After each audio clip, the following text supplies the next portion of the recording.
तो फ्रेंड्स जल्दी से स्टार्ट करते हैं हमारा लेवल 0। लेवल 0 को भी हमने क्या किया है, मोटा मोटा 2 चैप्टर्स में हमने इसको डिवाइड किया है। पहला चैप्टर है हमारा आईडी और कोड एडिटर के बारे में, और दूसरा होगा वेबसाइट के कंपोनेंट्स को समझेंगे, वेबसाइट वेब डेवलपमेंट के फंडामेंटल्स को हम समझेंगे। तो पहले जल्दी से देखते हैं आईडी और कोड एडिटर के बारे में। तो अगर आईडी के बारे में देखेंगे तो आपने देखे होंगे, अगर पहले आपने कभी यूज किया है तो इस तरह की बहुत सारे आईडी चलते हैं, पर सबसे पहले सबसे अच्छा क्वेश्चन ये आता है कि sir what is ID, ID होता क्या है।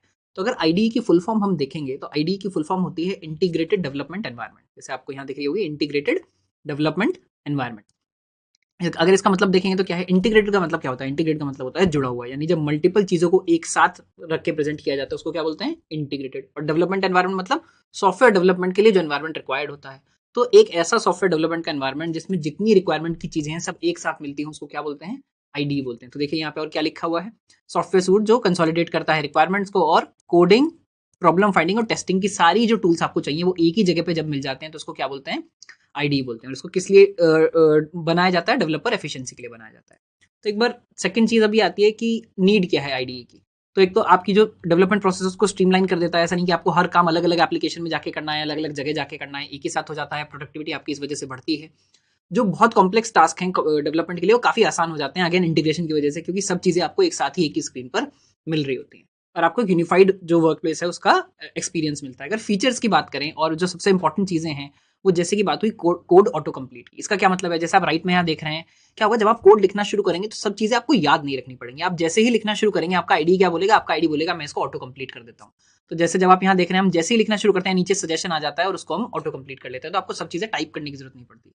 दूसरा क्या है, सिंटेक्स हाईलाइटिंग। सिंटेक्स हाईलाइटिंग का क्या मतलब होगा, देखिए जैसे जब हम यहाँ कोड देख रहे हैं तो इसमें जैसे फंक्शन जो है ये हालांकि एचटीएमएल नहीं है, ये देख रहे हैं आप कॉटलिन की फाइल है, बट हाईलाइटिंग का मतलब होता है कि अलग अलग चीजों को अलग अलग कलर से दिखाना ताकि आपको पता चले। अभी ये भूल जाइएगा कि मैं एक्जैक्टली क्या बता रहा हूँ, बट जैसे कोडिंग में फंक्शन होते हैं तो ये फंक्शन नेम्स को किस हिसाब से दिखा रहा है, ग्रीन कलर से दिखा रहा है। नॉर्मल हम वेरिएबल डिक्लेयर कर रहे हैं उनको कैसे दिखा रहा है, ब्लू कलर से दिखा रहा है। तो इस तरह से जब हाईलाइटेड होता है सिंटैक्स तो कोड को पढ़ने में आसानी होती है। थर्ड और फोर्थ पॉइंट आए वर्जन कंट्रोल और एरर चेकिंग के। एरर चेकिंग क्लियर है, जब हम कोड लिखते हैं उसमें कुछ गलतियां हो जाती हैं उनको पकड़ना, उनको ठीक कराना, वो आईडी उसमें हमारी हेल्प करता है। वर्जन कंट्रोल के बारे में जो हमारा लास्ट वाला लेवल है उसमें आराम से देखेंगे, ध्यान से देखेंगे वर्जन कंट्रोल का क्या मतलब है। बट बेसिकली इसका मतलब होता है कि मल्टीपल लोग जब एक ही प्रोजेक्ट पे काम कर रहे हैं तो एक साथ काम कर पाए, एक दूसरे का कोड शेयर कर पाए, वो कैसे करते हैं, तो उसमें भी आईडी आपकी काफी हेल्प करता है। अब थर्ड बात आई, सर हमको तो एचटीएमएल सीखना है, एचटीएमएल के लिए कौन सा आईडी सबसे अच्छा है, एचटीएमएल के लिए क्या जरूरी है। तो देखिए ये 4 आईडीज जो हैं काफी पॉपुलर हैं, एक्चुअली पहले 3 पॉपुलर हैं, चौथा भी आया है तो उतना पॉपुलर नहीं है। बट अगर सबलाइम टेक्स्ट की बात करें जिसका आइकन आप यहाँ देख पा रहे हैं, ये भी अच्छा लोकल पॉपुलर आईडी है। एटम अभी कुछ समय पहले तक काफी पॉपुलर होता था, बट अभी जो एटम की टीम है उसने इसको सपोर्ट करना बंद कर दिया है। But I am atom lover, atom बहुत अच्छा आईडी है, अभी तक भी अगर आपको यूज करना है टेक्स्ट एडिटर ऑल्सो तो एटम काफी अच्छा है। बट सच बात यह है कि एक जो अनडिस्प्यूटेड किंग है इस पूरी कैटेगरी में वो है वीएस कोड, जिसका ये आइकन आप देख रहे हैं। वीएस कोड क्या है, VS code means visual studio code. ये माइक्रोसॉफ्ट का आईडी है, कंप्लीटली फ्री है, आप इसको यूज कर सकते हैं और बहुत ही अच्छा, बहुत ही रिच फीचर्स हैं, डेवलपर सपोर्ट बहुत ही अच्छा है। तो अनडिस्प्यूटेड किंग है, हम भी इस वीडियो में वीएस कोड को ही यूज करेंगे। जो फोर्थ है गिटहब कोड स्पेसेस, ये एक नया कॉन्सेप्ट है। इसमें क्या है, आजकल आईडी आपको सिस्टम पे इंस्टॉल नहीं करना पड़ता, आप वेब में ही जहां आपका कोड पड़ा हुआ है वहीं पे उसको एडिट कर सकते हैं, सारी चीजें सर्वर ब्राउजर सब आपको वहीं पे मिल जाता है।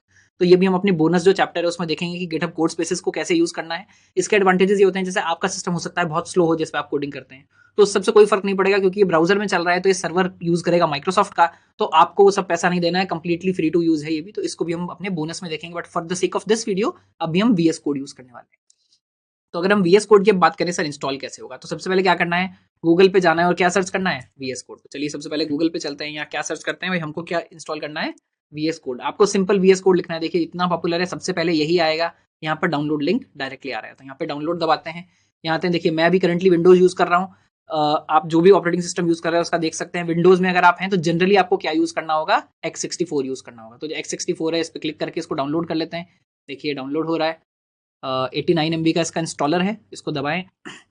आपके साथ इसको इंस्टॉल कर लेते हैं, अगर थोड़ा ज़्यादा समय लगेगा तो एडिटर साहब इसको थोड़ा सा तेज़ी से भगा देंगे ताकि ज़्यादा टाइम ना लगे। बट आप ये स्टेप्स देख सकते हैं, ऐसा हो सकता है जब आप इंस्टॉल कर रहे हो तब तक ये काफ़ी स्टेप्स थोड़े से चेंज हो जाएं, बट आपको बहुत ज़्यादा, जैसे आप लोग जानते हो, कुछ करना नहीं होता, ये करना है जो स्टैंडर्ड सेटिंग्स है उनके साथ नेक्स्ट नेक्स्ट दबाते जाइए, आपका जो सॉफ्टवेयर है वो इंस्टॉल हो जाएगा। तो इसमें हमको बहुत ज़्यादा कुछ नहीं करना है, एक बार बस डाउनलोड करना है ऑफिशियल वेबसाइट से जाके और उसके बाद इसको इंस्टॉल कर लेना है। तो ये देखिए इंस्टॉल हो गया हमारा, इसको फिनिश करते हैं और ये हमारा वीएस कोड देखिए लॉन्च हो गया। तो एक बार इसको फुल स्क्रीन करके देखते हैं। थीम आप कोई सी भी लगा सकते हैं, जैसे मैं जनरली डार्क थीम लगा के रखता हूँ। तो ये आपका आईडी इंस्टॉल हो गया। अभी हम इसी चीज में इंटरेस्टेड थे, यानी हमने क्या किया, इंस्टॉलेशन एंड सेटअप में हमने सर्च कर लिया वीएस कोड और उसको अपने सिस्टम पे इंस्टॉल कर लिया है। ये हमारा VS कोड आईडी हमारे सिस्टम पे इंस्टॉल हो चुका है। इसके बाद हमको क्या करना है? इसके बाद हमको देखने हैं एक्सटेंशंस। तो एक्सटेंशंस भी एक बार समझिए बच्चे क्या होते हैं। देखिए, हमने बात क्या की थी, आईडी का मतलब है इंटीग्रेटेड एनवायरनमेंट, यानी उसमें जितनी डेवलपर की रिक्वायरमेंट की चीजें उन सबको एक ही साथ शिफ्ट कर दिया गया है। और देखिए, अलग अलग टाइप के डेवलपर होते हैं, बहुत सारी रिक्वायरमेंट्स होती हैं अलग अलग तरह के प्रोजेक्ट्स में, तो सारी रिक्वायरमेंट्स को शिफ्ट करना पॉसिबल नहीं है, वरना क्या होगा, जो हमारा आईडी है वो बहुत ही बड़ा हो जाएगा, उसका साइज बहुत बड़ा हो जाएगा और most of the users most of the features को यूज नहीं कर रहे होंगे। तो ऐसे में क्या करती है कंपनी, जैसे माइक्रोसॉफ्ट क्या करता है, VS कोड का एक मिनिमम जो पैकेज बनाएंगे, जो उनको लगता है सबसे ज्यादा लोग यूज करते हैं, सबसे रिक्वायरमेंट है, फंडामेंटल है, उसको बना के आईडी में शिफ्ट कर देंगे।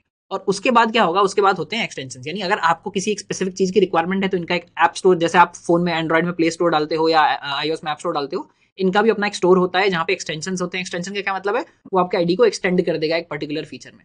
तो आप वहां जाइए, एक पूरा मार्केट प्लेस होता है जो भी हम देखेंगे, वहां जाके कुछ भी इंस्टॉल हम कर सकते हैं। For sake of this video, this project, हम क्या करेंगे, ये दो एक्सटेंशन हम यूज करने वाले हैं। पहला है लाइव सर्वर, दूसरा है प्रिटियर। लाइव सर्वर क्या करता है, लाइव सर्वर हमको एक HTML का ऐप सर्वर, वेब सर्वर जो है वो लोकल बना के देता है, यानी जब हम HTML लिख रहे होंगे तो हम तुरंत के तुरंत ब्राउजर में देख पाएंगे कि हमारा कोड से फाइनल जो आउटपुट है वो क्या आ रहा है। जैसे ही सेव करेंगे, लाइव सर्वर उसको अपने आप जो है ब्राउजर में जाके अपडेट कर देगा, तो हम देख पाएंगे, तो हमको HTML सीखने में हेल्प करेगा, तो हम लाइव सर्वर को इंस्टॉल करेंगे। और प्रिटियर क्या करता है, जैसे कोड लिखने के जनरली स्टैंडर्ड्स होते हैं कि आप किस चीज के बाद कितना स्पेस छोड़ेंगे, कौन सी चीज नेक्स्ट लाइन में लिखेंगे, पहली लाइन में लिखेंगे, सबका पहले से तय होता है। तो आपको वो ध्यान ना रखना पड़े, आपको खुद ना करना पड़े। प्रिटियर क्या करता है, प्रिटियर आपके कोड को खुद से प्रिटी कर देगा। तो आप जब भी उसको यूज करेंगे, वो क्या करेगा, आपने कोड किसी भी तरह से लिखा हो, वो अपने आप जो स्टैंडर्ड्स हैं वो आपके कोड पे फॉलो कर देगा। तो प्रिटियर आपको इंस्टॉल करने से फायदा होगा कि फॉर्मेटिंग कोड की आपको नहीं करनी पड़ेगी। तो चलिए जल्दी से देखते हैं, अगर मेरे को लाइव सर्वर और प्रिटियर इंस्टॉल करना है तो कैसे करेंगे। वापस आ जाते हैं VS कोड में। मैं यहाँ आया, देखिए ये वाला जो टैब है, क्या लिखा है इस पे, एक्सटेंशंस लिखा हुआ है। मैं इसको कोशिश करता हूँ अगर और बड़ा हो जाए, यहाँ से बड़ा नहीं होगा, हम यहाँ पे जो है जूम कर देंगे तो क्या होगा, यहाँ पे एक्सटेंशंस है, एक्सटेंशंस में आए। अब यहाँ पे मैं क्या करूंगा, यहाँ पे मैं सर्च करूंगा, मेरे को क्या क्या करना है, मेरे को सबसे पहले करना है लाइव सर्वर। तो देखिए मैंने यहाँ लिखा लाइव सर्वर, ये आ गया लाइव सर्वर। तो आप इस पर क्लिक करिए, देखिएगा अपने आप यहाँ दिख रहा है 38 मिलियन इसके डाउनलोड्स हैं। तो सब one of the most popular है, तो आपको यही देखना है, जो सबसे ज्यादा डाउनलोड वाला है उसको जाके क्या कर लेना है, इंस्टॉल कर लेना है। तो देखिए इंस्टॉलिंग अभी आ रहा है, ये इंस्टॉल हो जाएगा, ये इंस्टॉल हो गया। दूसरा हमको क्या इंस्टॉल करना है, प्रिटियर। मैं शायद स्पेलिंग गलत लिख गया, हाँ, तो ये देखिए प्रिटियर भी आ गया। तो ये देखिए इसके भी कितने 35 मिलियन डाउनलोड्स हैं, तो ये बहुत पॉपुलर है। प्रिटियर को इंस्टॉल करेंगे, ये इंस्टॉल हो रहा है, ये देखिए कितनी जल्दी इंस्टॉल हो गया। तो ये हुए हमारे दोनों जो हमारे एक्सटेंशन है उनका इंस्टॉलेशन। अब जब हम आके यूज करेंगे तो अपने आप हम प्रिटियर को और जो हमारा लाइव सर्वर है उसको यूज कर पाएंगे। हम वापस आ जाते हैं, ये हुआ हमारा लेवल 0 का पहला चैप्टर, जिसमें हमने अपना आईडी के बारे में समझा कि आईडी क्या है, उसको इंस्टॉल कर लिया, उसको देख लिया कैसे सर्च करना है और क्या ऑप्शन है, इंस्टॉल कर लिया, उसके एक्सटेंशन इंस्टॉल कर लिया। अब हम एकदम रेडी हैं VS कोड को यूज करने के लिए, अपना पहला प्रोजेक्ट बनाने के लिए। वहां पहुंचने से पहले अभी हम क्या पढ़ेंगे, पहले जो हमारा नेक्स्ट काम है वो क्या है, वेबसाइट कंपोनेंट एंड फंडामेंटल्स। हम ये क्यों पढ़ रहे हैं, ताकि हमको पता चले कि वेब डेवलपमेंट होता क्या है और HTML का इसमें क्या यूज है। उसका HTML के बेसिक्स अलग से देखेंगे, पर इसमें अभी हम ये देख रहे हैं कि ओवरऑल वेबसाइट कंपोनेंट्स और फंडामेंटल्स क्या होते हैं। तो इसमें हम क्या देख रहे हैं, सबसे पहले मैं कुछ टर्म्स मेनली आपको इसमें समझाना चाह रहा था, जो आप इन जनरल अपनी लाइफ में देखते हैं, कहीं सुनते हैं, समझ नहीं आता एक्जैक्टली कि इसका मतलब क्या है। जैसे क्लाइंट साइड और सर्वर साइड हम सुनते रहते हैं, इनका मतलब क्या है। तो मैंने बनाया भी बच्चों इस हिसाब से है कि ये काफी बार इंटरव्यूज में भी पूछे जाते हैं। तो आप देखेंगे जितनी भी स्लाइड चल रही हैं, मैंने इस हिसाब से नहीं बनाई है मोस्टली स्लाइड्स की आपको सिर्फ पढ़ाने के लिए काम आए। ये एक बहुत ही बेहतरीन आपके नोट्स होने वाले हैं, ताकि आप बाद में देख सकें कि नीड ऑफ आईडी क्या होता है, कोई अगर कहीं पूछ रहा है तो ताकि आप इनको इंटरव्यू में भी अच्छे से यूज कर पाएं। तो अगर मैं यहाँ पे आ रहा हूँ, तो देखिए अब हम क्या करेंगे, यहाँ पर क्लाइंट साइड और सर्वर साइड की आपके पास ये PPT एकदम रेडी है, आपको जब भी चाहिए आप बस इसमें से देख के जा सकते हैं। तो एग्जीक्यूशन लोकेशन एक बार समझते हैं, क्लाइंट साइड कोडिंग और सर्वर साइड कोडिंग में क्या फर्क है। क्लाइंट साइड चलता है आपके डिवाइस पे, यानी जब आप ब्राउजर में कोई गूगल खोलते हैं या आप अपने एंड्रॉइड फोन में कुछ यूज कर रहे हैं, iOS फोन में कुछ यूज कर रहे हैं, तो उसको बोलते हैं क्लाइंट। यानी आप जो हैं, आप जो भी रिक्वेस्ट करता है, जो भी फाइनल प्रोडक्ट को यूज करता है वो क्लाइंट होता है, और सर्वर जो उन रिक्वेस्ट को सर्व करता है वो सर्वर होता है। तो सर्वर क्या होगा, रिमोट मशीन, यानी आपने सुना होगा Amazon के सर्वर्स हैं, माइक्रोसॉफ्ट के सर्वर्स हैं, वहां पे जो लिखा जा रहा है वो क्या है, सर्वर साइड है। तो एग्जीक्यूशन लोकेशन आपका कोड कहाँ एग्जीक्यूट होगा, क्लाइंट साइड में यूजर के डिवाइस पे होगा, सर्वर साइड में रिमोट मशीन पे होगा। लैंग्वेजेस, क्लाइंट साइड में मोस्ट पॉपुलर लैंग्वेजेस कौन सी चलती हैं, जावास्क्रिप्ट चलती है, HTML चलती है, CSS चलती है। HTML देखते ही हमारी आंखों में एकदम चमक आ जानी चाहिए, क्योंकि इस वीडियो में हम क्या पढ़ रहे हैं, HTML पढ़ रहे हैं। यानी इस बात से हमको क्या समझ आया, हम क्लाइंट साइड की एक HTML लैंग्वेज को यहाँ पर इस समय पढ़ रहे हैं। सर्वर साइड में जनरली क्या चलता है, PHP चलता है, पाइथन चलता है, जावा, नोड.js सर्वर होता है। तो इस टाइप से ये टेक्नोलॉजीज बैक एंड पे चलती है। मेन काम क्या है, क्लाइंट साइड का मेन काम क्या होता है, UI को रिप्रेजेंट करना, और जैसे क्लिक्स हैं, स्क्रॉल्स हैं, इन सबको मैनेज करना, ताकि यूजर क्या चाहता है उसको वो दिखाना, और यूजर उसके बाद कहाँ क्लिक कर रहा है, उसकी नेक्स्ट रिक्वेस्ट क्या है, ये समझ के सर्वर को बताना कि भाई यूजर नेक्स्ट ये चाहता है, यूजर नेक्स्ट पेज पे जाना चाहता है, प्रीवियस पेज पे जाना चाहता है, टेक्स्ट लिखना चाहता है, फॉर्म सबमिट करना चाहता है। ये सब क्या काम होता है, जनरली क्लाइंट साइड का काम होता है। एक्सेस लेवल की अगर बात करें तो डायरेक्टली क्लाइंट के पास सर्वर का एक्सेस नहीं होता, यानी डेटा का एक्सेस नहीं होता। क्लाइंट क्या करता है, मोस्टली यूआई के साथ डील करता है और सर्वर का डेटा डायरेक्टली एक्सेस नहीं कर सकता। जो भी चाहिए वो पहले सर्वर को रिक्वेस्ट करता है, सर्वर उसको डेटा दे देता है। बट जब हम सर्वर साइड पे कोड लिखते हैं तो डेटा बेसिस और ये सब हमारे पास रेडिली अवेलेबल होते हैं, उसमें से जितना डेटा चाहिए निकालना है, डालना है, जो प्रोसेसिंग करनी है हम डायरेक्टली लाइव कर सकते हैं। अगर स्पीड की बात करें तो क्लाइंट साइड कोड को जनरली ज्यादा फास्टर बनाया जाता है। क्यों? क्योंकि बहुत सारे स्टैंडर्ड्स होते हैं। जैसे आप जब अपना कंप्यूटर यूज करते हैं तो 30 फ्रेम्स एक सेकंड में पेंट होते हैं। तो जनरली जैसे एंड्रॉइड की एक गाइडलाइन होती है कि 16 मिली सेकंड में आपको एक फ्रेम पेंट करना है, तो आपको यूआई कोड हिसाब से लिखना है कि यार 16 मिली सेकंड में हम एक फ्रेम पेंट कर पाए। अगर बहुत ज्यादा टेक्निकल अंडरस्टैंडिंग में घुसने की जरूरत नहीं है, बट बात ये समझिएगा कि क्लाइंट का कोड बहुत ज्यादा रिस्पॉन्सिव होना चाहिए, ताकि आपको ये ना लगे कि हैंग कर रहा है, रुक गया है। तो क्लाइंट का कोड जनरली फास्टर हिसाब से बनाया जाता है। सर्वर पे थोड़ा टाइम लगता है, नेटवर्क की रिक्वेस्ट भी जाती है, वापस भी आती है, तो वहां थोड़ा टाइम भी लगता है, तो चल जाता है, कोई दिक्कत नहीं है। उसके बाद और हम टर्म्स क्या समझेंगे, दूसरी टर्म्स हम और क्या सुनते हैं, फ्रंट एंड सुनते हैं, बैक एंड सुनते हैं, फुल स्टैक सुनते हैं। फुल स्टैक आपने बहुत सुना होगा, इनका क्या मतलब है? देखिए ये भी काइंड ऑफ सिमिलर है जो हमने अभी अभी देखा इससे पहली स्लाइड में। क्या क्लाइंट साइड सर्वर साइड से फ्रंट एंड क्या होता है? फ्रंट एंड वो सारी टेक्नोलॉजी है जो जनरली क्लाइंट साइड पे एग्जीक्यूट होती है। तो फ्रंट का भी वही मतलब है जो जाके फाइनल लोकेशन पे एग्जीक्यूट हो रहा है। तो CSS, HTML, जावास्क्रिप्ट ये सब मिलकर क्या बनाते हैं? फ्रंट एंड बनाते हैं। बैक एंड में यहाँ फिर से क्या आ गए? सर्वर साइड बैक एंड एक ही बात है, जावा और पाइथन आ गए। पर अगर कोई ऐसा डेवलपर है जो फ्रंट एंड का डेवलपमेंट भी जानता है और बैक एंड का डेवलपमेंट भी जानता है, तो उसको जनरली क्या बोलते हैं? फुल स्टैक डेवलपर बोलते हैं। तो आप वेब डेवलपमेंट या फ्रंट एंड इंजीनियर हो सकते हैं जिसमें आप ये सब जानते हो। आप बैक एंड इंजीनियर हो सकते हैं, इसमें आप जावा, पाइथन या इसके अलग अलग फ्रेमवर्क्स आते हैं वो जानते हो। या आप बोल सकते हैं भाई मैं फुल स्टैक डेवलपर हूँ, यानी मैं ये भी करता हूँ, मैं ये भी करता हूँ। तो उसके जैसे एग्जांपल्स क्या है? मर्न स्टैक आजकल आपने सुना होगा, बहुत पॉपुलर है। इसमें मोंगोडीबी क्या है? ये डेटाबेस हो गया। ई एक्सप्रेस ये एक फ्रेमवर्क है कोडिंग के लिए। रिएक्ट क्या है? ये फ्रंट एंड का फ्रेमवर्क है। एन क्या है? ये हमारा सर्वर है, यानी नोड जेएस सर्वर है। तो जो इन सब में काम कर पाए, फुल स्टैक में चारों के चारों यूज करे, उसको क्या बोलेंगे? फुल स्टैक डेवलपर बोलेंगे। तो फ्रंट एंड हुआ वेबसाइट वाला काम, या फ्रंट एंड वाला काम एंड्रॉइड का, iOS का, ऐसा फ्रंट एंड हुआ। बैक एंड हुआ सर्वर वाला काम, और मर्न हुआ फुल स्टैक हुआ, दोनों को मिला के जो करता है वो काम। उसके बाद अब हम आते हैं जो एक चीज इंपॉर्टेंट हम आपको समझाना चाहते थे, जो है रोल ऑफ ब्राउजर, यानी ब्राउजर का क्या रोल है हमारे HTML में या इन जनरल जब आप काम करते हैं। देखिए ब्राउजर क्या काम करता है? ब्राउजर सिर्फ दो काम करता है। जब आप किसी वेबसाइट का पहले एड्रेस जाके डालते हैं, जैसे अभी हमने VS कोड लिखा है ना, तो गूगल में उसने सर्च किया, VS कोड की वेबसाइट दबाई, तो VS कोड की वेबसाइट उसने खोली। पर कैसे खोली? जैसे ही हम किसी वेबसाइट का लिंक क्लिक करते हैं या उसका एड्रेस डालते हैं, तो ब्राउजर क्या करता है? ब्राउजर उसके सर्वर के पास जाता है, उससे बोलता है आपकी जितनी भी फाइल्स हैं इस वेबसाइट से रिलेटेड सब मुझे दे दो। तो क्या करता है? वो डाउनलोड करता है। वो इन सब फाइल्स को क्या करता है? डाउनलोड करता है अपने पास। तो HTML फाइल्स डाउनलोड होती हैं, CSS होती हैं, जावास्क्रिप्ट की फाइल्स होती हैं। अब ये समझने की जरूरत नहीं इनका क्या मतलब है, बट ये समझिए इमेजेस, वीडियोस, जो भी आपको वेब पेज पे दिखता है, ब्राउजर जाके उस सबको पहले डाउनलोड करके लाता है। जब वो डाउनलोड कर लेता है उसके बाद वो एक प्रोसेस करता है जिसको बोलते हैं रेंडरिंग। और रेंडरिंग से क्या बनता है? फाइनल वेब पेज बनता है। रेंडरिंग का ही मतलब है जैसे HTML को कुछ कुछ समझाता है कि पेज का क्या स्ट्रक्चर होगा, CSS समझाता है, अभी हम समझेंगे इन तीनों का क्या क्या काम है। बट CSS कुछ लुक समझाता है, जावास्क्रिप्ट कुछ और समझाता है, कहाँ इमेज दिखानी है, कहाँ वीडियो दिखाना है, वो सब ये देख के एक फाइनल वेब पेज बना के आपको दिखा देता है। तो ये समझिएगा कि जब डेवलपर बनाता है तो वहां से सर्वर से डायरेक्ट वेब पेज आपके पास नहीं आ रहा है। सर्वर से बहुत सारा कोड आता है, बहुत सारी चीजें आती हैं जो ब्राउजर अपने आप, रेंडरिंग का मतलब है वो पेंटिंग करना ही मान लीजिए, तो उस सबको देख के पेंट करता है कि मेरे को कैसा फाइनल पेज दिखाना है, वो पेज आपको दिखाता है। सबको डीप में समझेंगे जब ब्राउजर टूल्स वाली हम एक्सरसाइज में जाएंगे, तो वहां मैं आपको दिखाऊंगा कैसे डाउनलोडेड फाइल्स को देख सकते हैं, उनमें से कैसे किसी फाइल का डाउनलोड ब्लॉक करें, फिर देखें पेज पे क्या इफेक्ट हो रहा है, ये सब हम देखेंगे। बट अब ये समझिए कि ब्राउजर का यहाँ पर क्या मतलब है। तो क्या करता है? डिस्प्लेस वेब पेज दिखाता है। उसके अलावा इसके क्या काम है? जब एक बार वेब पेज दिखा दिया, यूजर के क्लिक्स वगैरह को हैंडल करना, कंटेंट को अपडेट करना क्लिक्स के हिसाब से। मान लीजिए आप फेसबुक पे कुछ पोस्ट कर रहे हैं, इंस्टाग्राम पे कुछ पोस्ट कर रहे हैं, तो कंटेंट अपडेट भी तो होगा उस पेज में, वो कंटेंट को अपडेट करना और ये सब फाइल्स को लोड करना। तो ब्राउजर का काम आपको समझ आना चाहिए यहाँ पे कि ब्राउजर का क्या मतलब होता है, ब्राउजर का रोल क्या होता है। उसके बाद हम समझते हैं, हमने ब्राउजर का रोल तो समझ लिया, बट इसमें जो मेन 3 कंपोनेंट थे, अब हम धीरे धीरे फ्रंट एंड स्पेसिफिक आते जाएंगे, क्योंकि हमको क्या पढ़ना है? HTML पढ़ना है। तो हम समझेंगे HTML, CSS, जावास्क्रिप्ट का क्या मतलब है, और उसके बाद इसके बाद पूरा रेस्ट ऑफ द वीडियो हम सिर्फ HTML में मोटा मोटा कॉन्सेंट्रेट करेंगे। तो सबसे पहले एक एनालॉजी समझिए, किसी भी वेबसाइट में ये 3 मेजर कंपोनेंट्स होते हैं, HTML, CSS, जावास्क्रिप्ट।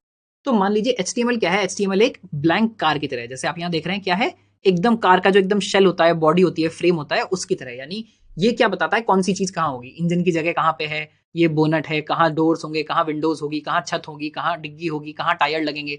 HTML एक वेब पेज में इसी तरह से काम करता है। यानी HTML डिफाइन करता है स्ट्रक्चर, कहाँ पे हेडिंग आएगी, कहाँ पर नॉर्मल पैराग्राफ आएगा, अभी हम समझेंगे वो सब कैसे करते हैं। बट कहाँ वीडियो दिखाना है, कहाँ क्या दिखाना है, इसको लुक से इतना फर्क नहीं पड़ता। जैसे आप देखिए कार अच्छी अच्छी तो नहीं लग रही है, यानी इसको लुक से फर्क नहीं पड़ता, इसको सिर्फ डिफाइन करना है स्ट्रक्चर। तो HTML ने क्या किया? यहाँ पे स्ट्रक्चर डिफाइन किया, लेआउट डिफाइन किया, कहाँ टेक्स्ट दिखाना है, इमेजेस, लिंक्स, और अलग अलग तरह के टैग्स इसमें एलिमेंट्स हम यूज करते हैं, वो हम आगे देखेंगे कि वो करते कैसे हैं। और हिरार्की मतलब ये एक के बाद एक चीजों को अरेंज करता है। हिरार्की का मतलब जैसे हम अपने फैमिली ट्री देखते हैं ना, दादाजी हैं, उसके बाद पापा हैं, चाचा हैं, बुआ हैं, वो हिरार्की हमारी बनती चली जाती है, हम ट्री जो हम पढ़ते भी हैं। तो यहाँ पे क्या करता है, मान लीजिए डिफाइन करेगा ये फ्रंट पार्ट है, फ्रंट पार्ट में अलग अलग चीजें होंगी, इंजन की जगह अलग होगी, टायर की जगह अलग होगी, अलग अलग चीजें होंगी, या यहाँ पे विंडो अलग होगी, डोर अलग होगा, तो उसके हिसाब से लेवल्स भी बनाता है। तो पहले मान लीजिए पेज को 2-3 लेवल में डिवाइड करेगा, फिर उनको फर्दर फर्दर डिवाइड करता रहेगा, चिल्ड्रन में, पेरेंट में, चिल्ड्रन में, चिल्ड्रन में, चिल्ड्रन में, इस तरह से। तो ये काम होता है मेनली HTML। CSS क्या करता है, CSS का मतलब होता है कास्केडिंग स्टाइल शीट्स। CSS क्या करता है, CSS उसमें लुक देता है, यानी जैसे आप देखिए कार का इंटीरियर है, वो उसमें लेदर लगाएगा, या आपका सॉफ्ट टच मटेरियल लगाएगा, कहाँ क्या होगा, कहाँ कौन सा कलर होगा, क्या चीज सुंदर दिखेगी, तो वो सब काम करता है CSS आपके वेब पेज में। यानी कौन से टेक्स्ट का कलर क्या होगा, साइज क्या होगा, फॉन्ट क्या होगा, कहाँ क्या बैकग्राउंड कलर दिखेगा, कौन सी चीज कैसे एनिमेट होगी, ये सब चीजें हम क्या करते हैं, CSS से करते हैं, कास्केडिंग स्टाइल शीट से।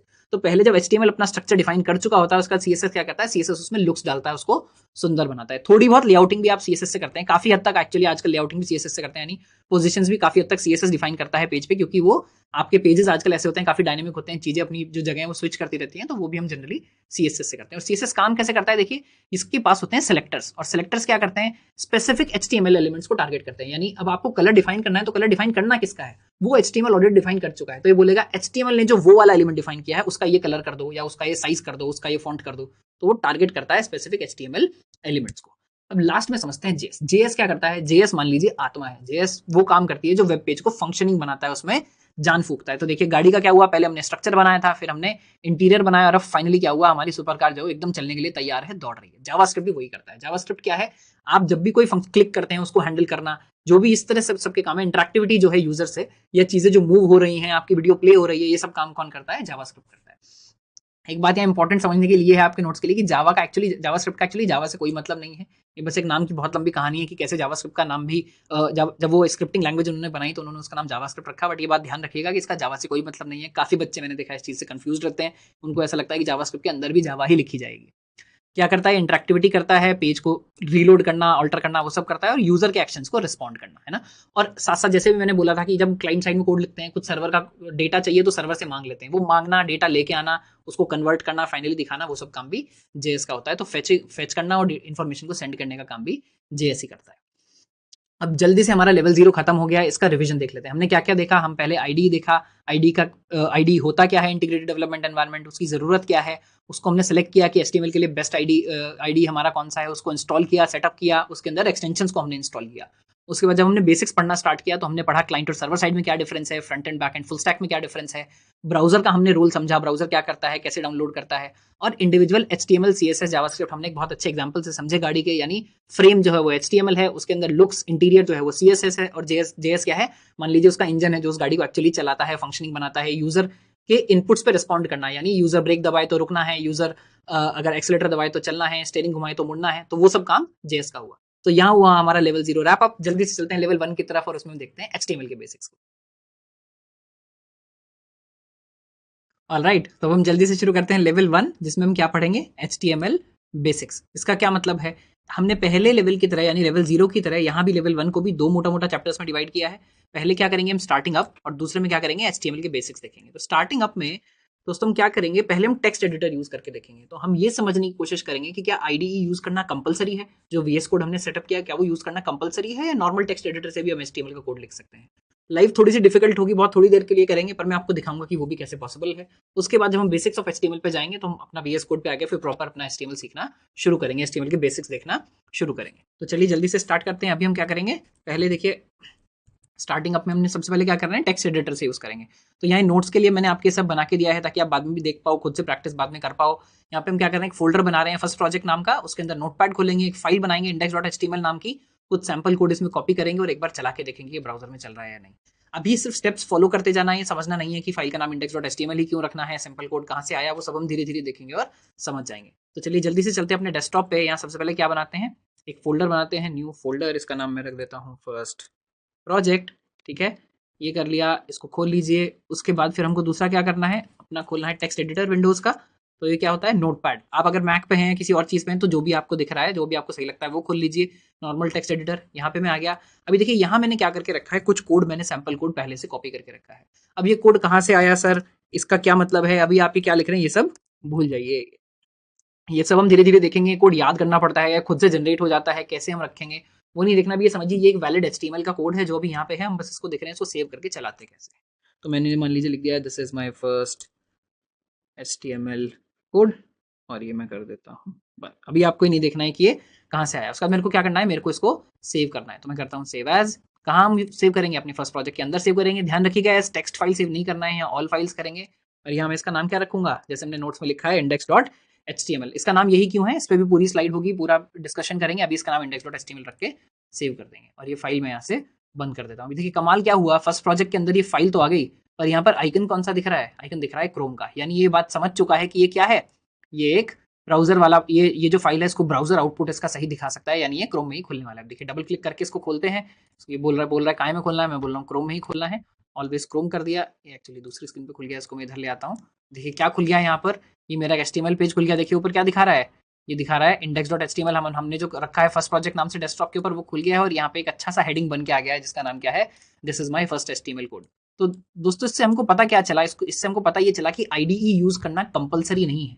IDE यूज करने से हमारी लाइफ इजी हो जाती है। बट मैं नॉर्मल भी अगर टेक्स्ट फाइल खोल के उसमें भी index.html नाम की फाइल बना दूं, या किसी भी by the way .html file बना दूं, तो मेरा वो कोड चल जाएगा। तो यहाँ मेरा ये फर्स्ट प्रोजेक्ट जो है यहाँ बन के तैयार हो गया। प्रोजेक्ट क्या है, बस एक फाइल हमने इसके अंदर बनाई है, बट फिर भी ये मेरा डेस्कटॉप पे बनकर तैयार हो गया। तो देखिए ये हमने जो यहाँ स्टेप्स लिखे हुए थे, ब्राउजर में चला के देख लिया कि क्या चल रहा है, मेरा एकदम मस्त चल रहा है। जो मेरा HTML कोड है, वो जो हमारा ब्राउजर है उसने हमने क्या बात की थी, वो पहले एक फाइल लेता है, उसको रेंडर करता है और दिखाता है। तो उसने हमारे कोड में से ये निकाला कि ये हेडिंग मेरे को दिखाना है और उसको दिखा दिया। वो हम ब्राउजर को अलग अलग चीजें कैसे बताएंगे वो धीरे धीरे हम देखते हैं।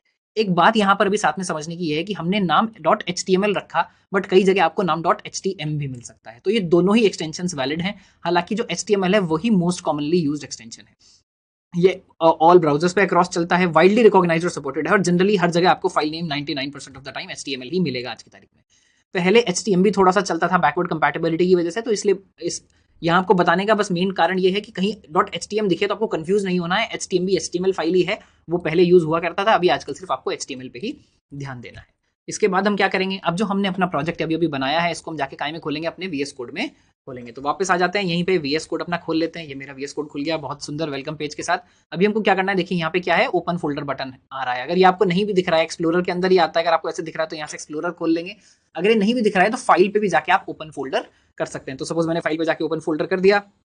अभी कहाँ पे जाना है हमको जाना है डेस्कटॉप पे। मैं डेस्कटॉप पे जाता हूँ, ये मेरा फर्स्ट प्रोजेक्ट है, इसको मैं यहाँ करके सेलेक्ट फोल्डर कर देता हूँ। देखिए सुंदर सा मेरा प्रोजेक्ट खुल गया है। बोल रहा है आप इसको ट्रस्ट करते हैं नहीं, डेस्कटॉप पे पता नहीं क्या क्या पड़ा हुआ है, ट्रस्ट नहीं करता। तो मैं बोल रहा हूँ डेस्कटॉप पे जो भी है मैं सब ट्रस्ट करता हूँ, ये मेरा ही कोड है, आप इसको चलने दीजिए। अभी यहाँ पे क्या करता हूँ, वेलकम पेज को मैं इसको बंद कर देता हूँ। अभी मेन ध्यान आपको यहाँ पे देना है। देखिए मेरा फर्स्ट प्रोजेक्ट वाला जो फोल्डर है वो खुल गया है, और इसके अंदर index.html नाम की फाइल यहाँ पर सुंदर सी दिख रही है। इसको मैं खोलूंगा। आप देखिए क्या हुआ, जो हमने पहले IDE के एडवांटेजेस पढ़े थे, ये मेरा देखिए जो जितना भी मेरा यहाँ पर कोड लिखा है, अभी कोड नहीं समझना है, बट मेन समझने की बात है, देखिए हाईलाइटिंग शुरू हो गई है, मेरा यहाँ पर पूरा पेज बन के तैयार हो गया है। यहाँ से इसको कैसे रन करेंगे, अगली समझने की बात यह है कि यहाँ से इसको कैसे रन करेंगे।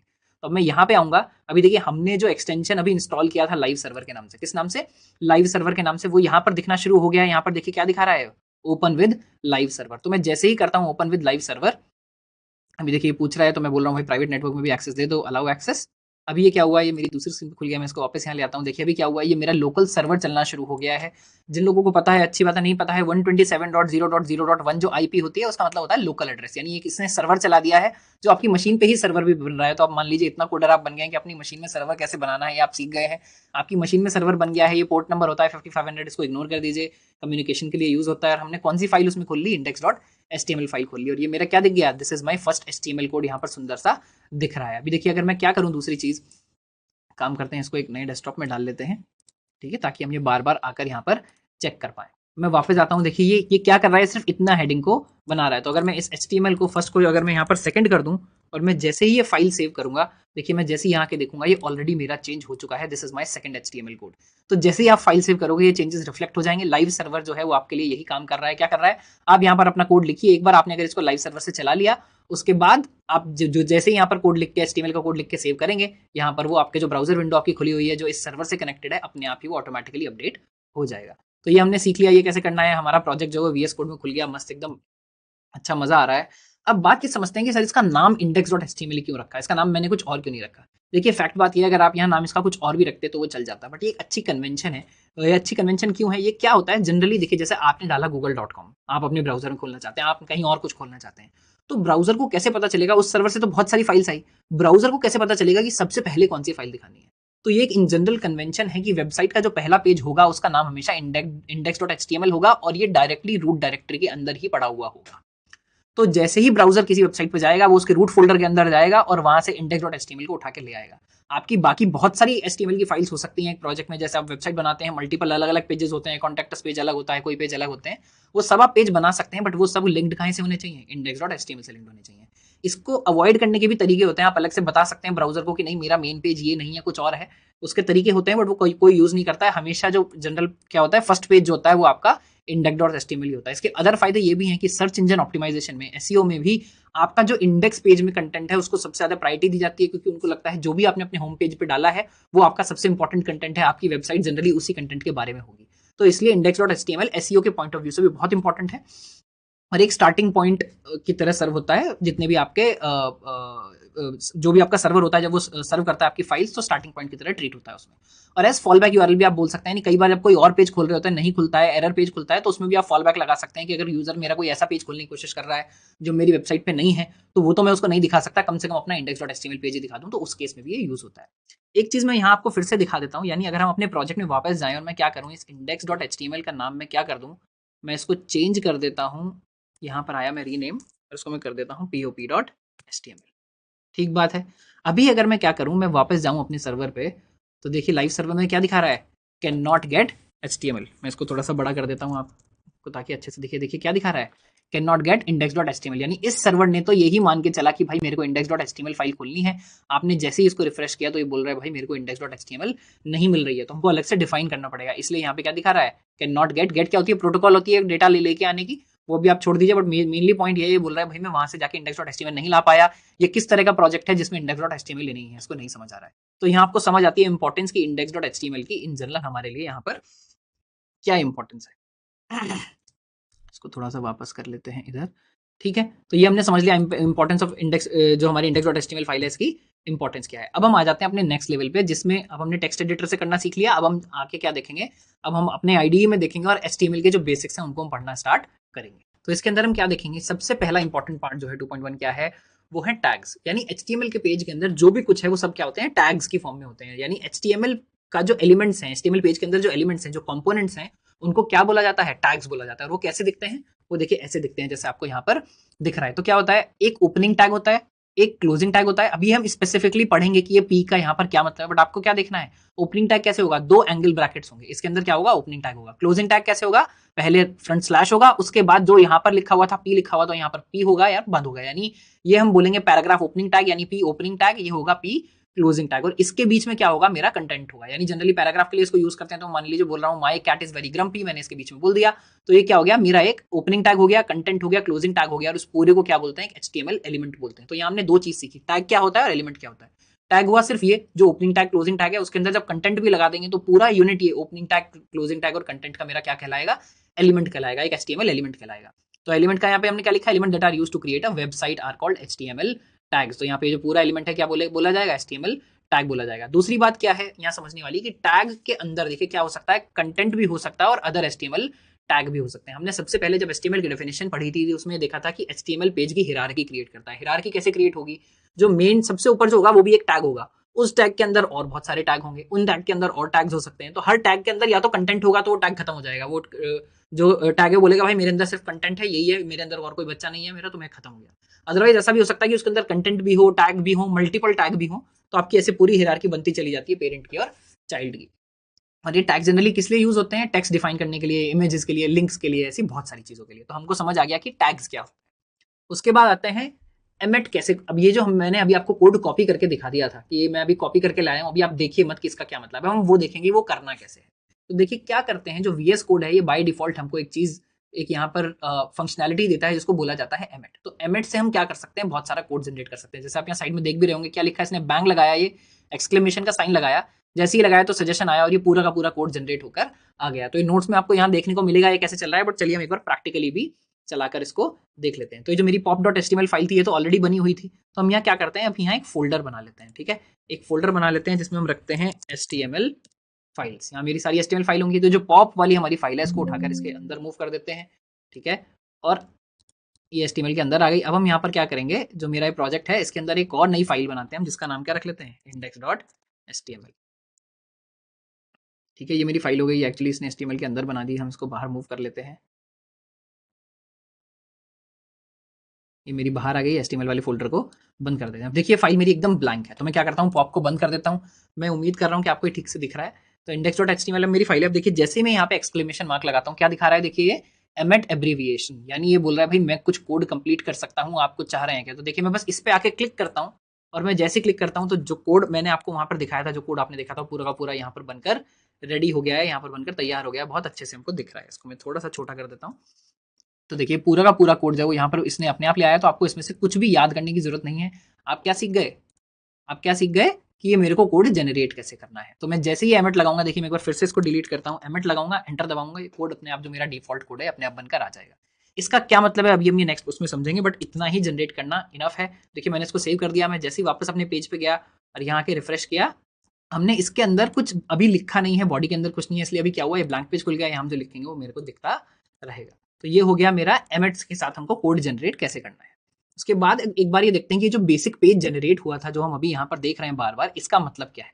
तो ये पेज मैंने एज इट इज उठा के कहाँ डाल दिया है, आपका नोट्स में डाल दिया है, ताकि आपको ये देखने को मिलता रहे। एक बार ये समझते हैं इसका मतलब क्या है। तो देखिए जो पहली वाली लाइन है, यानी ये टैग के अंदर हमने ओपनिंग, ये angle bracket, closing angle bracket, इसके अंदर क्या लगा, एक्सक्लेमेशन डॉक टाइप HTML। ये लाइन क्या करती है, ये हमको, ये ब्राउजर को बताती है कि हमारा HTML वर्जन क्या है। इससे उसको ही पता चलता है, ये मॉडर्न सिंटैक्स है, तो इससे उसको पता चलता है कि HTML 5 वर्जन है। जो HTML अभी हम पढ़ रहे हैं, पिछले काफी सालों से यूज हो रही है, एक जो मेजर अपडेट आया था, ये HTML 5 बोला जाता है इसको। और यही हम मतलब पढ़ने वाले हैं, सीखने वाले हैं, ये यूज होती है। तो सिर्फ इतना लिखने से, कहीं 5 भी आपको लिखने की जरूरत नहीं है। डॉक टाइप HTML आपने लिखा तो समझ गया कि मॉडर्न सिंटैक्स है और ये HTML 5 आपकी होने वाली है। तो ये पहले लाइन से सिर्फ यही होता है। उसके बाद आप देखिए क्या है, HTML, देखिए opening tag, HTML closing tag. ये हमने देख लिया था कि अभी टैग्स का क्या मतलब है। ओपनिंग टैग आता है, क्लोजिंग टैग आता है। तो यहाँ पे देखिए क्या हुआ, ये ओपनिंग टैग आया एंगल ब्रैकेट, और इसी तरह यहाँ पर क्या आया, क्लोजिंग टैग आया opening bracket, sorry angle bracket, और यहाँ पे स्लैश आ गया, यानी इसके पूरे बीच में जो भी है वो इसका कंटेंट है।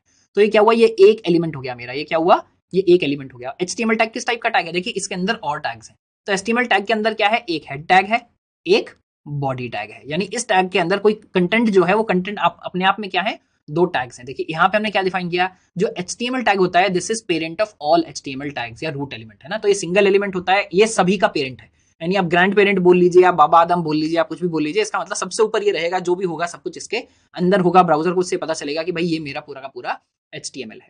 अब ये हेड क्या है, हेड है parent of all Meta data tags. अब मेटा डेटा का क्या मतलब है, मेटा डेटा का मतलब होता है, जैसे आप किसी चीज के बारे में कुछ इन्फॉर्मेशन देते हैं। जैसे मान लीजिए आप नई वॉशिंग मशीन खरीद के लाए, तो उसमें वॉशिंग मशीन तो आती है, साथ में बुकलेट भी आती है। बुकलेट में क्या होता है, उस मशीन के बारे में इंफॉर्मेशन होती है।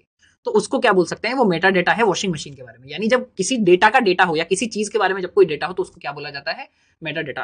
हालांकि जब कंप्यूटर साइंस की भाषा में इसको यूज करते हैं, टर्म्स में यूज करते हैं, तो हमेशा कंप्यूटर साइंस में क्या होता है, सब कुछ डेटा ही होता है। तो डेटा के बारे में जो इन्फॉर्मेशन दे रहा हो उसको मेटा डेटा बोलते हैं। तो जो हमारे वेब पेज की इन्फॉर्मेशन है, जो वेब पेज के बारे में बताएगी, पेज का एक्चुअल कंटेंट नहीं होगा, बस ये पेज की एडवर्टाइजमेंट है। मान लीजिए पेज के बारे में बताएगी, पेज के अंदर क्या क्या है, तो वो हेड में होगा। और जो एक्चुअल कंटेंट है वो कहाँ जाता है, बॉडी के अंदर जाता है। देखिए क्या है, parent of all content tags. तो ये मेटा डेटा का पूरा पेरेंट होगा हेड, और ये जो एक्चुअल कंटेंट है उसका जो पेरेंट होगा वो होगा बॉडी। तो देखिए हेड के अंदर बाय डिफॉल्ट हम हमेशा क्या डिफाइन कर रहे हैं, बस एक टैग डिफाइन कर रहे हैं जिसका नाम है टाइटल। हमने जब वहां देखा, अगर मैं यहाँ आपको दिखाऊंगा, जो इसने जनरेट करके दिया, इसने और भी जनरेट करके दिए हैं। अगर आप देख रहे हैं मेटा मेटा करके और भी चीजें डिफाइन कर रहा है, अभी हम आके देखेंगे इनका क्या मतलब है।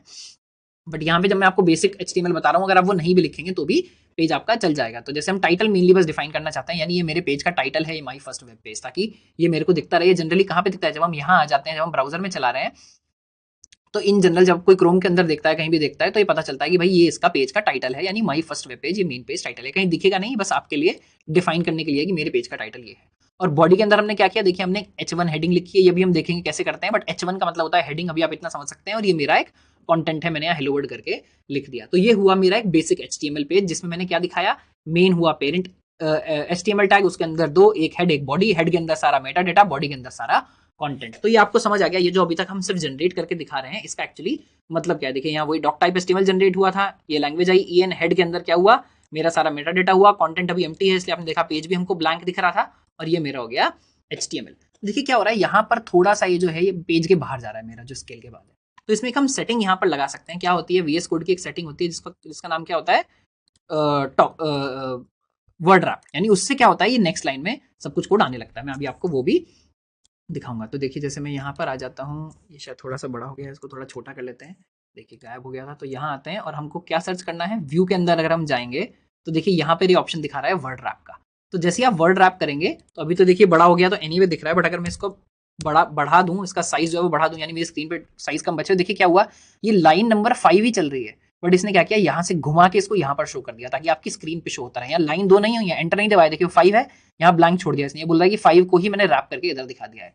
तो अगर स्क्रीन छोटी है या एक लाइन में बहुत ज़्यादा कंटेंट हो गया है, तो वर्ड रैप से क्या होता है, वो बाहर नहीं निकलता, आपको हॉरिजॉन्टल जो ये बार आता है मेरा, वो आपको स्क्रॉल बार यूज़ नहीं करना पड़ता, सारा कोड आपको यहीं पर दिख जाता है। तो ये हो गया मेरा बेसिक HTML पेज। इसके बाद देखेंगे ये सबसे इंपॉर्टेंट चीज़ है MDN डॉक्यूमेंटेशन। ये अभी एक्चुअली खुल गया था, अभी मैं आपको वहाँ पे जाके दिखाऊंगा, बट बेसिकली क्या है, अगर आप एक अच्छे डेवलपर बनना चाहते हैं, अच्छा डेवलपर बनने के लिए सबसे इंपॉर्टेंट होता है डॉक्यूमेंटेशन समझना। क्योंकि देखिए फीचर्स रोज नहीं आते रहते हैं, टेक्नोलॉजीज रोज नहीं आती रहती हैं, किसको ट्रस्ट किया जाए। बाजार में जब आप जाएंगे, किसी वेबसाइट पर जाएंगे, कोई कुछ लिख रहा है, कोई कुछ लिख रहा है, कुछ चलता है, कुछ नहीं चलता है, कोई एक ट्रस्टेड जो चीज़ होती है वो हमेशा डेवलपर की होती है, यानी जिसने बनाया, जो उस पर डेवलपमेंट पे काम कर रहा है। मान लो आप एंड्रॉइड पे अगर आप काम कर रहे हैं, तो आप developer.android वेबसाइट पे जाएंगे, वहां जो उसने लिखा है वो होली ग्रेल है, वो सच है, वो एकदम सत्य है। तो इसी तरह जब आप HTML की बात करते हैं, तो developer.mozilla ये एक ओपन सोर्स फाउंडेशन है, मोजिला जैसा आप जानते हैं ब्राउजर भी एकदम ओपन सोर्स फाउंडेशन है। तो उसमें developers.mozilla.org में अगर आप जाएंगे, तो यहाँ पर HTML की पूरी ऑफिशियल डॉक्यूमेंटेशन मिलती है। थोड़ा सा मतलब समझने मुश्किल होती है, क्योंकि जो मतलब जब आप देखते हैं ना डिक्शनरी, अगर आप मान लो कोई खोल के पढ़ेंगे, तो समझने में क्या होता है, प्रॉब्लम होती है। कोई रेफरेंस बुक पढ़ते हैं तो समझने में प्रॉब्लम होती है, बट वो इसलिए क्योंकि उनको हर चीज का ध्यान रखना पड़ता है, सब चीज़ एकदम ठीक से मिलती है। तो एक बार चलिए जरा यहाँ जाकर देखते हैं क्या है developer.mozilla.com। तो यहाँ हम कर लेते हैं developer. देखिए अपने आप ही सजेस्ट भी करने लग गया डॉट। देखिए हम यहाँ पर कहाँ गए, एक्चुअली .org था, देखिए उसने ऑटो ठीक कर दिया। तो आ गया रिसोर्सेज फॉर ऑल डेवलपर्स। यहाँ पर अगर आप MDN के अंदर आके देखेंगे, रेफरेंसेज, HTML का गाइड्स, अगर आपको देखना है कैसे HTML सीखना है, वो सब भी कर सकते हैं। देखिए यहाँ पर जो भी इसकी डॉक्यूमेंटेशन है, आपको मान लीजिए देखिए अलग अलग टैग्स के बारे में इसने पूरी इन्फॉर्मेशन दी है। अभी जैसे हम हेड टैग पढ़ के आए हैं, तो हेड टैग खोल के देख लेते हैं। The document for header element, head का मतलब क्या है, हेडर। तो देखिए क्या बोल रहा है, the head HTML element contains machine readable information about the document. तो डॉक्यूमेंट के बारे में जो मशीन रीडेबल इन्फॉर्मेशन है, उसको कहाँ डिफाइन करते हैं, हेड के अंदर डिफाइन करते हैं। इसके अंदर आपको इसके एग्जांपल्स मिलेंगे, सब कुछ यहाँ पर मिल जाएगा। तो आप पॉइंट ये है कि आपको ये समझ आना चाहिए कि मेरे को जब भी कोई चीज़ समझ नहीं आ रही है, अगर मेरे को किसी चीज़ के एग्जांपल्स देखने हैं, यूज़ कैसे हो वो देखना है, तो हमेशा आपको developer.mozilla.org पे आकर देखना है। यहाँ तक आने का एक तरीका और है। जैसे अभी हमने क्या किया, हमने पूरा जो URL था ये जाके पेस्ट किया। आपको यहाँ आने की जरूरत नहीं है, आप क्या करिए, अपने यहीं पे जाइए, जो हमारा आईडी है इसके अंदर देखिए, मान लीजिए मेरे को समझ नहीं आ रहा है हेड क्या होता है ना, तो मैं हेड के ऊपर जाके अगर होवर करूंगा, अपना माउस जाके रखूंगा, तो देखिए क्या दिखा रहा है, the head element represents a collection of Meta data for the document. कहाँ से निकाला, ये बोल रहा है भाई, ये अपने आप बताने लग गया हेड का क्या मतलब। भाई तेरे को कैसे पता, ये बोल रहा है भाई मैंने तो MDN से जाके देखा। तो अब यहाँ जाके डायरेक्टली MDN क्लिक करेंगे। ये अभी बोल रहा है भाई बाहर ले जा रहा है, ले जाऊँ क्या, मैंने कहा ले जाओ भाई। तो ओपन करेंगे तो देखिए क्या हुआ, यहाँ पर ये दूसरे में टैब खुल गई, ये वही टैब खुल गई जहाँ भी हम पहुंचे थे। तो आपका जो आईडी है वो आपको डायरेक्टली ऐसी जगह पर ले जाएगा जहाँ से आप उस चीज़ की पूरी डॉक्यूमेंटेशन जाकर समझ सकते हैं। आप जिसमें भी जाएंगे, देखिए टाइटल में जाएंगे तो टाइटल की बताने लगा, यहाँ क्लिक करके जाएंगे तो टाइटल की डेफिनेशन पे पहुंच जाएंगे, बॉडी पे जाएंगे तो बॉडी पहुंच जाएंगे। जिस भी चीज़ आपको समझ नहीं आ रही, कैर सेट आपको समझ नहीं आ रहा, कुछ भी अगर आपको यहाँ पर मेटा आपको समझ नहीं आ रहा, आप जहाँ जाएंगे उसकी पूरी डॉक्यूमेंटेशन आपको यहाँ पढ़ने के लिए मिल जाएगी। और ये हमेशा अप टू डेट रहती है, आपको ये समझने की जरूरत नहीं है कि पुरानी है क्या क्या है। तो ये हमेशा MDN डॉक्यूमेंटेशन को ही हमको ट्रस्ट करना है। अब आ जाते हैं कमेंट्स पे। देखिए कोड का एक सबसे इंपॉर्टेंट पार्ट होता है कमेंट भी, क्योंकि जब हम अपना कोड लिखना शुरू करते हैं तो कई बार ऐसा होता है बीच में हमको कहीं कुछ छोड़ना है, कहीं आपने कुछ मान लीजिए हैक मार दिया है, या आपको वापस आके उसको रिविजिट करना है। या कोड जनरली जब लिखते हैं तो सिर्फ मशीन के समझने के लिए नहीं लिखा जाता है, वो इसलिए भी लिखा जाता है कि बाकी डेवलपर्स भी उसको समझ सकें जब आप एक टीम में काम कर रहे हैं। तो मान लीजिए कहीं आपने कुछ कॉम्प्लेक्स लिखा या कुछ ऐसा लिखा जो एकदम से समझ नहीं आ रहा है, तो वहां भी हम क्या कर सकते हैं, कमेंट छोड़ सकते हैं, ताकि जो आके उसको कोड को पढ़े वो पहले वो कमेंट भी पढ़ ले। तो कमेंट का क्या मतलब है, कमेंट एक ऐसी चीज होती है जिसको जो कंपाइलर को नहीं दिखती, जो मशीन को नहीं दिखती। मशीन जैसे कमेंट पे आएगा तो उसको छोड़ देगा, आगे बढ़ जाएगा। कमेंट किसके लिए होता है, टारगेट ऑडियंस जैसे बोला जाता है। कमेंट कौन है, किसके लिए लिखा जा रहा है, मशीन के लिए नहीं लिखा जा रहा, सामने वाले ह्यूमन के लिए लिखा जा रहा है, या अपने लिए लिखा जा रहा है बाद में रेफरेंस के लिए। कोड हम किसके लिए लिखते हैं, मशीन के लिए लिखते हैं, ताकि ब्राउजर मान लीजिए उसको समझ सके। क्रोम जब कमेंट देखेगा तो उसको वो इग्नोर कर देगा। तो कमेंट किस लिए होता है, हमारी आपकी अंडरस्टैंडिंग के लिए। वहां कोड में अगर आप कुछ अलग लिख रहे हैं तो वहां डाल दें। तो वो एक सिंगल लाइन में भी लिख सकते हैं, मल्टी लाइन में भी लिख सकते हैं। तो कैसे लिखते हैं, देखिए यहाँ ये देखिए, तो हम ये क्या कर रहे हैं, ओपनिंग ब्रैकेट मेरा आया, एंगल ब्रैकेट, बैंक का वो साइन लगाएंगे, 2 डैश देंगे, ये हो गया इसका ओपनिंग कमेंट। और क्लोज कैसे होगा, ये 2 हाइफन और क्लोजिंग ब्रैकेट। उल्टा हो गया, जब हम नॉर्मल टैग करते थे तो क्या करते थे, स्लैश और इसके साथ इधर बंद करते थे। और यहाँ देखिए क्लोजिंग भी नहीं है, तो यहाँ क्या है, ये ओपनिंग है, क्लोजिंग है, सिंगल टैग है, एक टैग के अंदर ही सब कुछ आ रहा है। किस लिए हेल्पफुल होता है, कोड ऑर्गेनाइजेशन के लिए और सिंगल लाइन और मल्टी लाइन के लिए। और ये क्या होता है, कभी भी नहीं दिखता। तो देखिए यहाँ पे हम दिखा रहे हैं सिंगल लाइन कमेंट कैसे लिखना है और मल्टी लाइन कमेंट कैसे लिखना है। आपके नोट्स के लिए हो गया, एक बार अपन जल्दी से जाके कोड में भी देख लेते हैं। तो देखिए मैं क्या करता हूँ यहाँ पर, मैं इसको बना देता हूँ H1। अगेन ये H1 का क्या मतलब है ये अपन हम देखेंगे। अब देखिए आईडी ने क्या किया, मैंने जैसे ही H1 लिखा उसने क्लोजिंग टैग खुद लगा दिया, क्योंकि इसको पता है क्लोजिंग टैग आना ही है। तो ये एडवांटेजेस हैं आपके आईडी को यूज करने के। तो मैं यही लिख देता हूँ, मान लीजिए मैं लिख देता हूँ यहाँ पर हेलो वर्ल्ड। ठीक है, हेलो वर्ल्ड मैंने लिख दिया, इसको मैंने सेव किया, माफ कीजिएगा, इसको मैंने सेव किया। अब मैं आता हूँ, इसको करता हूँ ओपन विद लाइव सर्वर, इसको यहाँ ले आते हैं, अगली स्क्रीन पे ले जाते हैं मान लीजिए। तो यहाँ पर ये बंद कर देते हैं इसको, और ये मेरा खुल गया यहाँ पर हेलो वर्ड। तो मेरा पेज यहाँ पर बनकर दिख रहा है। तो मैंने क्या लिखा यहाँ पर, एक हेडिंग लगाई हेलो वर्ड, तो यहाँ पर मेरा हेलो वर्ड दिखना शुरू हो गया। देखिए लोकल सर्वर में index.html मेरे को दिख रहा है। अब मैं यहाँ क्या करता हूँ, मैं मान लीजिए मेरे को एक कमेंट लिखना है, तो मैं ये लगाया, बैंग लगाया, दो ये लगाया, देखिए इसने क्लोजिंग अपने आप जनरेट कर दिया। तो अब मैं इसके बीच में कुछ भी लिखूँ, this is my first comment, और मैं इसको सेव कर दूँ। अब मैं वापस आके देखता हूँ ब्राउजर में क्या दिख रहा है, ब्राउजर में तो अभी भी हेलो वर्ड ही दिख रहा है। यानी इसने क्या किया, क्रोम ने क्या किया, उसको टोटली इग्नोर कर दिया।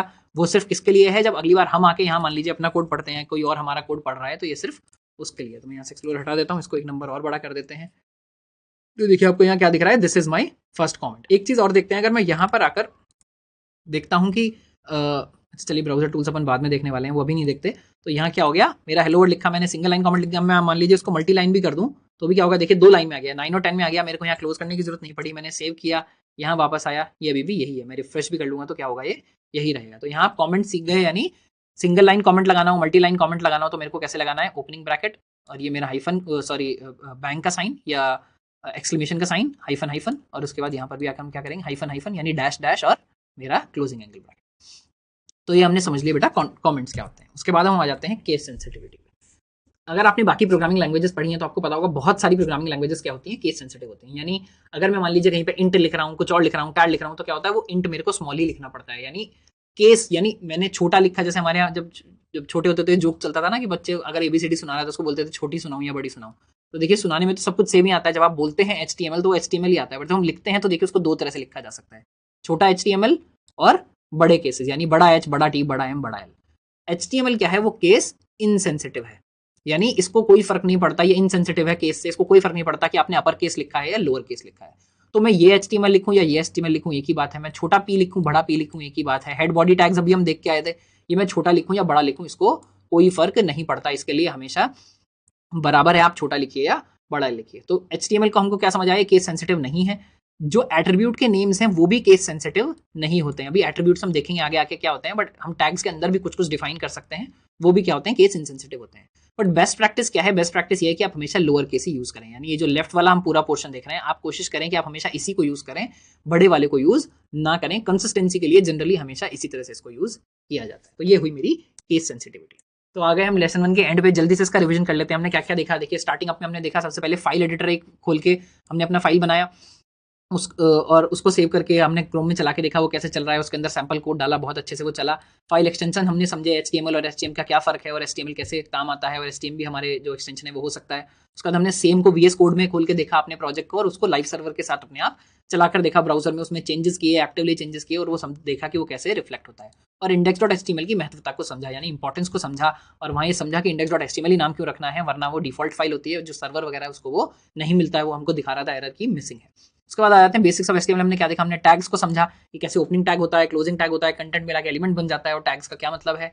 एमेट्स से हमने देखा कि हम डिफॉल्ट कोड जनरेशन कैसे करेंगे। बेसिक HTML पेज की हमने सारी चीजें समझी कि बेसिक HTMल पेज क्या होता है। डॉक्यूमेंटेशन कैसे देखना है और कहाँ है ये समझा। कमेंट्स हमने देखे कैसे डालने हैं, और केस सेंसिटिव या इनसेंसिटिव होती है HTML, हमने ये देखा। तो ये हुआ हमारा लेसन 1 का रिवीजन। एक छोटा सा भी यहाँ पर प्रोजेक्ट करेंगे, और उसके बाद कहाँ जाएंगे, लेवल 2 पर जाएंगे। तो चलिए फ्रेंड्स जल्दी से हम एक प्रोजेक्ट बनाते हैं। लेवल हमने अभी अभी कंप्लीट किया है, तो एक छोटा सा प्रोजेक्ट करेंगे। प्रोजेक्ट क्या करेंगे, यानी HTML बेसिक्स जो हमने पढ़ा है उसके बारे में प्रोजेक्ट करेंगे। प्रोजेक्ट क्या होगा, एक नया फोल्डर बनाइए, नया प्रोजेक्ट बनाइए डेस्कटॉप पे या कोई भी जहाँ पे एक फोल्डर बना के अपना सारा वर्क स्पेसेस जहाँ रख सकें। तो एक नया प्रोजेक्ट बनाइए, उसका कोई नाम दीजिए, ठीक है। उसके अंदर एक index.html नाम की फाइल बनाइए। उसके बाद हम क्या करेंगे, बॉयलर प्लेट कोड जनरेट करेंगे। बॉयलर प्लेट का क्या मतलब है, जो जनरली डिफॉल्ट कोड होता है, यानी जिसमें आपको समझने की बहुत ज्यादा जरूरत नहीं होती, जो स्ट्रक्चर के लिए होता है। जैसे अभी हमने एमिट लगा के पूरा का पूरा जनरेट कर लिया था, इस तरह के कोड को जनरली बॉयलर प्लेट माना जाता है। जो डिफॉल्ट कोड होता है उसके बाद आप उसमें जाके चेंजेस कर सकते हैं। तो उसमें आप यहाँ क्या बोलेंगे, जनरेट कर लीजिए बॉयलर प्लेट कोड किससे, एमिट से। यानी हमने एक्सक्लेमेशन मार्क लगा के जो कोड जनरेट किया था वो जनरेट करिए। उसके बाद बॉडी के अंदर डायरेक्टली जाके टेक्स्ट लिख दीजिए, I am learning with Prashant sir. तो इसमें आप क्या करेंगे, बस बॉडी में जाके डायरेक्टली ये टैग, ये कंटेंट लिख दीजिए, कोई आपको टैग नहीं लगाना, कुछ नहीं करना, बस ये लगा के देखिए कि ये चल रहा है या नहीं चल रहा है। उसके बाद क्या करेंगे, कमेंट्स डाल के देखेंगे कोड में, देखेंगे कमेंट मेरे सही आ रहे हैं क्या, मेरा आईडी उनको ठीक से हाईलाइट कर रहा है या नहीं, वो ठीक कमेंट है क्या। उसका ब्राउजर में जाके देखेंगे कि मेरा जो कमेंट था वो दिखा तो नहीं दिखा। उसके बाद क्या करेंगे, केस इनसेंसिटिव टैग्स को यूज करिए, यानी कहीं पे टैग जो आपके हैं वो छोटे कर दीजिए, बॉडी को, जो हमारा हेड है उसको, HTML को कहीं छोटा कर दीजिए, कहीं बड़ा कर दीजिए, और देखिए कि ये मेरा उसके बाद भी चल रहा है या नहीं, क्या ब्राउजर उसको इग्नोर करता है या मेरे को कोई एरर देता है, मेरा पेज फट जाता है। कोई भी अगर आपको वैसे पूरे के पूरे वीडियो में कहीं पे भी आपको लगता है कुछ चीज फट रही है, कुछ नहीं समझ आ रहा है, कुछ गड़बड़ कर रहा है ब्राउजर, तो नीचे कमेंट में जरूर लिख के बताइएगा, और स्टूडेंट्स और हम भी आपकी डेफिनेटली हेल्प करेंगे, ताकि आपको अगर कोई भी प्रॉब्लम आप फेस कर रहे हैं तो उसमें आप वो सीख सकें। तो ये मेरा होगा क्विकली प्रोजेक्ट, ये प्रोजेक्ट आप कर लीजिए। उसका जल्दी से चलते हैं लेवल 2 में।